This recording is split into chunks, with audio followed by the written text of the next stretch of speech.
Hello students, hope you all are in good health. Students, I'm your English teacher. We are going to start with our chapter number 8, A House is Not a Home. This is the chapter number 8 of Moments, students. This chapter, A House is Not a Home, is by Zan Godioso. From the very name, this is clear कि एक जो मकान है वो घर नहीं होता. सच में बेटा दिस इज़ वेरी ट्रू कि when a house becomes a home, जब ये फैमिली मेम्बर्स जिसमें रहते हों और उन फैमिली मेम्बर्स में प्यार हो तभी एक मकान घर बन पाता है. Otherwise that is only a house made of bricks और mortar. Yes, am I true? So students, this is actually a real experience of a teenager who had a great love or belongingness to his house, to his home, but how unfortunately he was being separated from his home and what casualty had happened in his life. All this experience had been just shared in this chapter. This is the chapter all about a teenager who had to just join the primary from the primary school. He had to just, after completing the primary education, he had to take the admission in the high school. And as you know that every student or every child is having some friends or he is very much attached to his teachers, so he really feels very isolated in the school, which is his new school, because he is missing his old teachers very much. So from a primary school, when he was very small and he enjoyed with his friends very much, he had to just you can say he had to just promote to the high school. His high school was very big, it was bigger than his old school. But what happened that his close friends who were just studying in primary school with him, they had taken the admission to the other school. Okay, so that's why he missed them very much, as he missed his old teachers, he missed his old friends, and he really felt very isolated in his new school. So this was actually a sort of upsetting worry for him, because he missed his old school very much. But apart from that, he was also having a cat जिसको वो बहुत ही प्यार करता था. और ये जो red टेबी cat है ये always used to be with Jain, क्योंकि जैन जब ये छोटी सी किटन थी कैट, तब से ही जैन ने इसको अपने पास रखा हुआ था और इसने किसी प्रॉब्लम से उसको रेस्क्यू भी किया था. तो इसी वजह से जो कैट है उसका जैन से बहुत प्यार है. तो what happened on one Sunday afternoon, Zan was doing his work after a long time when he had taken the admission in the new school. Actually his red tabby cat was also sitting on the table, and जो वो cat है साथ साथ में कभी कभी loudly purring कर रही है और कभी कभी वो कैट जो है जैन के पेन को छेड़ती भी है. बट जैन उसको बहुत प्यार करता है, इसी वजह से वो उसको कुछ भी नहीं बोलता. और लेकिन सडनली उनके घर में क्योंकि कोल्ड की वजह से उन्होंने घर पे कुछ अंगीठी में कुछ आग जलाई हुई है, so that they can keep the house warm. So एकदम से जैन को होमवर्क करते करते कुछ स्ट्रेन सी स्मेल आती है और तभी पता चलता है कि उनकी जो रूफ है वो एकदम से वहाँ से कुछ धुआं निकल रहा है. और बहुत ही देखते देखते ऐसे पता चलता है जैन और उसकी मदर वो एकदम से बहुत ही मुश्किल से वो वहाँ से बाहर आते हैं और बहुत कम समय में उनको ये पता देखते हैं वो कि उनकी जो सारी की सारी जो रूफ है that is engulf with fire. और जैन अपने बहुत जल्दी से अपने पड़ोसियों की ओर भागता है ताकि फायर जो डिपार्टमेंट वाले हैं उनको कॉल किया जाए.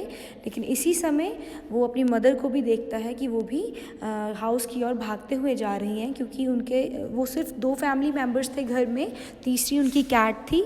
ठीक है, तो देखते देखते हैं कि how Jain had just witnessed all this damage that had been caused to his house due to the fire that had broken into his house. And apart from that, इसी सब कुछ के चलते हुए उसकी जो वो रेड टेबी कैट जो कि उसे बहुत ही प्यारी थी वो भी लॉस्ट हो जाती है. सो ये सभी चीज़ें जैन जब ये सब चीज़ें देखता है, चाहे फायर एक्सटिंग्विशर वाले आते हैं, they help a lot just to extinguish the fire, but उनका हाउस बहुत हद तक बर्न हो चुका होता है.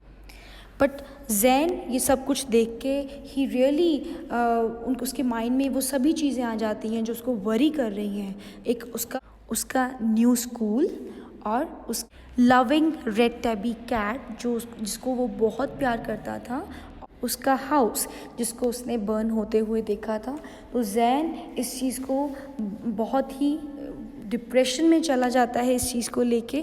लेट्स सी क्या विद रीडिंग दिस चैप्टर हम ये जानेंगे क्या असल में जैन अपने इस बड़े डिप्रेशन से, इस वरी से बाहर आ पाता है या नहीं आ पाता है. Let's see in this chapter by reading this. A house is not a home. This story reflects the challenges of being a teenager and the problems of growing up. How does the author overcome his problems? तो ये जो story है ये क्या बताती है कि teenager जब हमारी टीन एज में हम आते हैं तो what are the changes that take place? What are the challenges that we have to face? तो किस तरह से हमारी कौन कौन सी प्रॉब्लम हमें फेस करनी पड़ती है, क्योंकि एकदम से जब हम टीन एज में आते हैं हमारी लाइफ में बहुत सारे चेंजेस आते हैं. तो जैन एज अ टीनेजर क्या इन चैलेंजेस को फेस कर पाता है और उसको क्या प्रॉब्लम्स फेस करनी पड़ती हैं, we will see in this chapter. My first year in high school felt awkward. After leaving junior high at the head of my school with all the seniority the upper grade levels could afford me, it felt strange and starting over as a freshman. The school was twice as big as my old school. And to make matters worse, my closest friends were sent to a different high school. I felt isolated. So, क्या बोल रहा है Jain that my first year जो high school में उसका first year बहुत awkward था. After leaving junior high at the head of my class, तो मैं एज अ जूनियर मैं वहाँ से एज अ हेड जब मैंने प्राइमरी स्कूल से मैं पास करके आया हूँ तो अभी मुझे प्रमोट होना था हाई स्कूल में. मुझे बहुत ही स्ट्रेंज लग रहा था वहाँ पे, क्योंकि ऐसे लग रहा था जैसे कि बिल्कुल मैं एज अ फ्रेशमैन स्टार्ट कर रहा हूँ. स्कूल जो था हमारे पुराने वाले स्कूल से ट्वाइस बिग था, दुगुना बिग था. But to make matters worse मेरे जो क्लोजेस्ट फ्रेंड्स थे वो किसी डिफरेंट स्कूल हाई स्कूल में उन्होंने एडमिशन लिया था. तो इसी वजह से I was feeling very isolated. Then I missed my old school so much that I would go back and visit them. They would encourage me to get involved in school activities so that I could meet new people. They told me that in time I would adjust and probably end up loving my new school more than I had my old one. They made me promise that when that happened, I would still come by and visit them from time to time. I understood the psychology in what they are saying, but I took some comfort in it nonetheless. तो वो क्या बोल रहा है कि मैं अपने old teachers को बहुत मिस करता था, तो इसी वजह से मैं वहाँ पर जाया करता था उनके पास. वो हमेशा मुझे इनकरेज करते थे कि मैं अपने आप को स्कूल की एक्टिविटीज़ में इन्वॉल्व करूँ और नए लोगों से मिलूँ. सो दे टोल्ड मी दैट कि ऐसा विद द टाइम कि मैं एडजस्ट कर लूँगा स्कूल में और शायद and up loving my new school, और शायद अंत में मैं अपने नए स्कूल को अपने पुराने स्कूल से भी ज़्यादा प्यार करने लग जाऊँगा. They made me promise that when that happened, उन्होंने मुझसे प्रॉमिस लिया कि जब ऐसा होगा तो वह फिर भी उनको मिलने आऊँ और उनको विज़िट करूँ टाइम टू टाइम। मुझे पता था, I understood what the psychology, मैं उनकी मनोस्थिति को, मैं उनकी मानसिकता को समझता था कि किस मानसिकता से वो मुझे ये बात बोल रहे थे मेरे टीचर्स, क्योंकि उनको ज़्यादा एक्सपीरियंस है। बट मुझे इसमें इतना कंफर्ट नहीं था, मुझे इस चीज़ में इतना आराम नहीं था। अब नेक्स्ट देखिए, on Sunday afternoon, not long after I had started high school, I was sitting at home at a dining room table doing homework. It was a cold and windy fall day. We had fire going in our fireplace. As usual, my red tabby cat was lying on the top of all my papers, purring loudly, occasionally sweating at my pen for entertainment's sake. तो कहता है Sunday afternoon था, अभी कुछ ज़्यादा समय नहीं हुआ था हाई स्कूल में मुझे गए हुए कि मैं अपने डाइनिंग टेबल में बैठकर, डाइनिंग रूम में डाइनिंग टेबल पे बैठकर अपना होमवर्क कर रहा था। ये बहुत ही ठंडा और हवादार दिन था और हमारे घर में we had a fireplace में, अंगीठी में जो आग जल रही थी, ठीक है। फायर प्लेस लोगों के घरों में होती है सो दैट जहाँ पे बहुत लो टेम्परेचर्स होता है तो वो घर में ही अंगीठी बनाते हैं ताकि वो आग जलाकर घर को वार्म रख सके।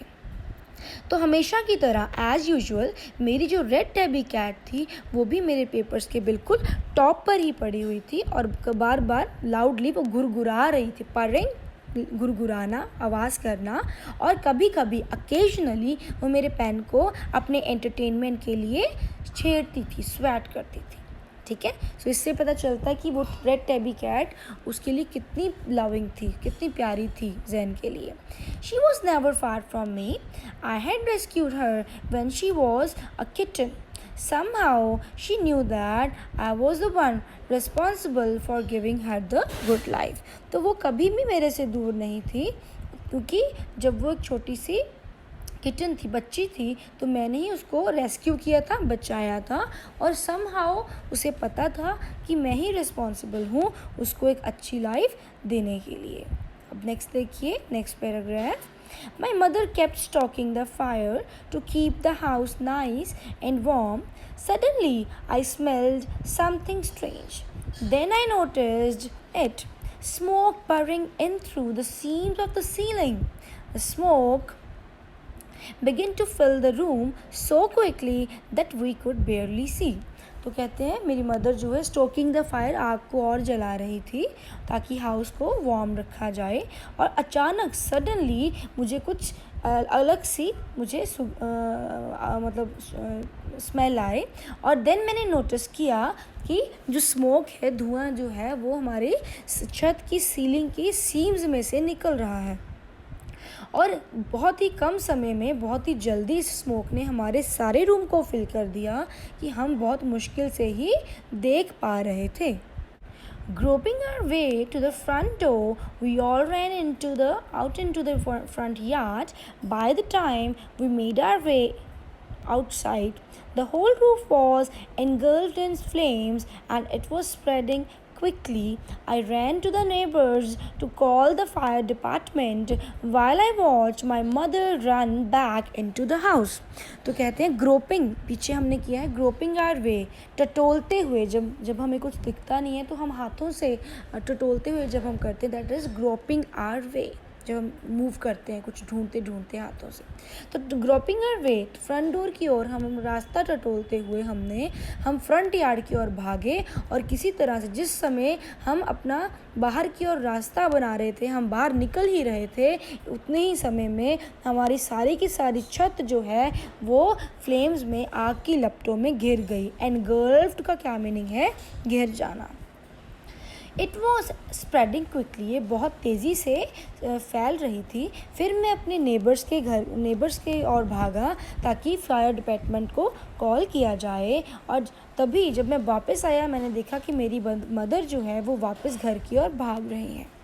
माई mother then ran out of the house carrying a small box full of important documents. She dropped the case on the lawn in a crazed state and ran back into the house. I knew what she was after. My father had died when I was young, and I was certain that she was not going to let his pictures and letters go up in flames. They were the only things that she had to remember him by. Still, I screamed at her, Mom, no! तो कह रहा है कि मेरी mother तभी फिर घर से बाहर भाग के आई. उनके हाथ में एक मेटल बॉक्स था जिसमें हमारे कुछ इम्पॉर्टेंट डॉक्यूमेंट्स थे. उन्होंने तभी लॉन पे उस केस को फेंका और एक क्रेज स्टेट में दोबारा से वो घर की ओर भागी. इस बार मुझे पता था कि वो किसके पीछे थी. I knew what she was after. My father, मेरे फादर जो थे, जब मैं बहुत छोटा था उनकी डेथ हो चुकी थी और मुझे पता था, आई वॉज सर्टेन, मुझे पता था कि वो उनकी आखिरी बची हुई कुछ यादों को कभी भी आग में नहीं झुलसने देगी. उनकी पिक्चर्स और लेटर्स को go up in flames, she is not going to let. तो वो आग में इन सभी चीज़ों को झुलसने नहीं देगी क्योंकि दे वर द ओनली थिंग्स, क्योंकि वो मेरी मदर के पास सिर्फ वही कुछ चीज़ें थी मेरे फादर को याद करने के लिए. लेकिन फिर भी स्टिल आई स्क्रीम्ड, मैं चिल्लाया, मॉम नो, मॉम नहीं. I was about to run after her when I felt a large hand hold me back. It was a fireman. I hadn't even noticed that the street had already filled with the fire trucks. I was trying to free myself from this grasp, yelling, You don't understand, my mother's there. तो कहते मैं अपनी mother के पीछे भागने ही वाला था कि मुझे अचानक ऐसे लगा पीछे से किसी एक बड़े से हाथ ने मुझे ग्रैस्प कर लिया है, पकड़ लिया है. और आई हैडंट नोटिस, मैंने कहते अभी तक नोटिस ही नहीं किया कि हमारा इतने समय में हमारी सारी गली जो है वो फायर ट्रक से भर गई है. मैंने बहुत कोशिश की अपने आप को उस फायरमैन की ग्रैस्प से, चुंगल से छुड़ाने के लिए, उनके हाथ से छुड़ाने के लिए. मैं येलिंग, मैं चिल्ला रहा था, आपको पता, आप समझ नहीं रहे, मेरी मदर अंदर है. तो उन्होंने क्या बोला, then he held on to me while other firefighters ran into the house. He knew that I was not acting very logically, that if he were to let go, I would run. He was right. तो उन्होंने, जो fireman ने मुझे पकड़े रखा, जबकि जो बाकी के फायर फाइटर्स थे वो हमारे घर की ओर भागे. और वो फायरमैन जानता था कि मैं बहुत अच्छे से, लॉजिकली, बहुत रीज़नेबली मैं एक्ट नहीं कर रहा था कि अगर वो मेरा हाथ छोड़ता है तो मैं उसी वक्त अपनी मदर के पीछे आग में भाग जाऊंगा. तो वो बिल्कुल सही था मुझे पकड़ने में. It's all right, they will get her, he said. He wrapped a blanket around me and sat me down in our car. Soon after that, a fireman emerged from our house with my mother in tow. He quickly took her over to the truck and put an oxygen mask on her. I ran over and hugged her.